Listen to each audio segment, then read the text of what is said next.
People think that becoming a landlord is like the quick path to riches, but let me tell you, my rental property is my least favorite investment. What's up? I'm Nicole. I teach you guys about money. I went from $40,000 in debt to becoming a self-made millionaire at the age of 30. So let's talk about why I don't think that I will add any more rental properties into my investing portfolio. Number one being the country that I live in, Canada, may have sky-high rents, but it also has sky-high housing costs, which means even though rent on a 4-bedroom house may be $3,500 a month, if my expenses are $3,400, that only leaves me with $100 a month in cash flow. And even finding $100 a month in cash flow in a lot of our markets here is going to be difficult. When I sold real estate in Toronto, I used to tell investors, like, if you break even with your numbers, you are lucky. A lot of landlords in big cities like Toronto are actually losing money on their rental every month, meaning the rent that they collect does not cover the bare basic expenses for that property. But they are just hoping, wishing, and praying that the price of the property goes up. And that'll make up for all of the losses that they took before. Let me let you in on a little secret. That is not investing. That is gambling. That is speculation. Maybe you'll hit it big. Maybe you'll lose all your money.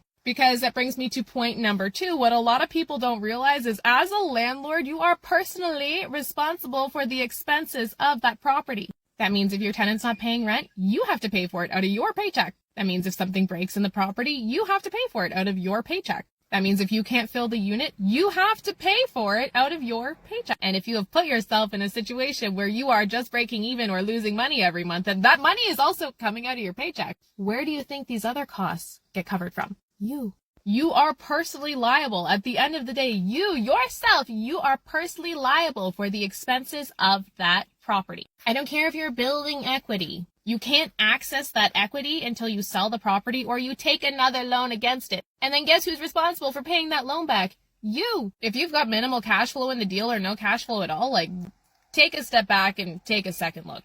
Even though my property was completely renovated 2 years prior to our tenants moving in, all new appliances, like everything brand new, gorgeous. New wiring, new plumbing, like everything. For the first couple months after they moved in there, just magically everything started breaking. Our brand new fridge we had to replace, that's $1,500. We had to fix the stove, which was again also brand new, and that was a few $100s. The dishwasher broke. I just got a call a couple weeks ago of them telling me, hey, there's like this leak coming from the ceiling. And they sent me a picture of it, and I'm like, it's because the kids in the kids' bathroom, they're not closing the shower curtain all the way, and all of the water from the shower is going down the vent and then leaking out into the ceiling. So now that's something else we have to pay for, right? And I get it. These are the perils that come with being a landlord, but this is what a lot of people don't get. This is what a lot of people aren't thinking about. They're also probably not thinking about the cost to actually rent the property, which if you use a real estate agent or a property management team, it could be the full first months of rent. And if you're making $100 a month and that first month's rent was $3,500, there goes your profits for a long time.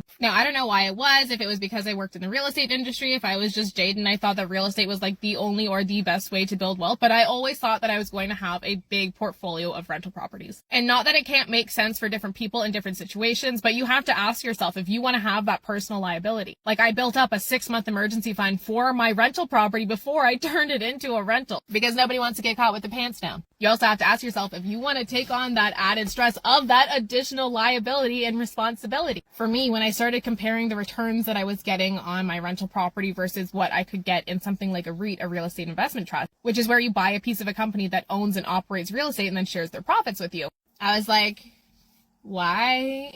Why would I keep buying physical properties? Why would I go through the search process and the mortgage approval process and the down payment and the land transfer taxes and the transaction costs and owning this investment that is highly illiquid? It's difficult to get your money back. Why would I deal with this lack of a diversification where I have one property in one area where I could have little pieces of properties all over? So to me, that's why I started focusing more now on stock market and REIT investing. If you want to learn more, we actually have free trainings to help you get started. Check our link in bio.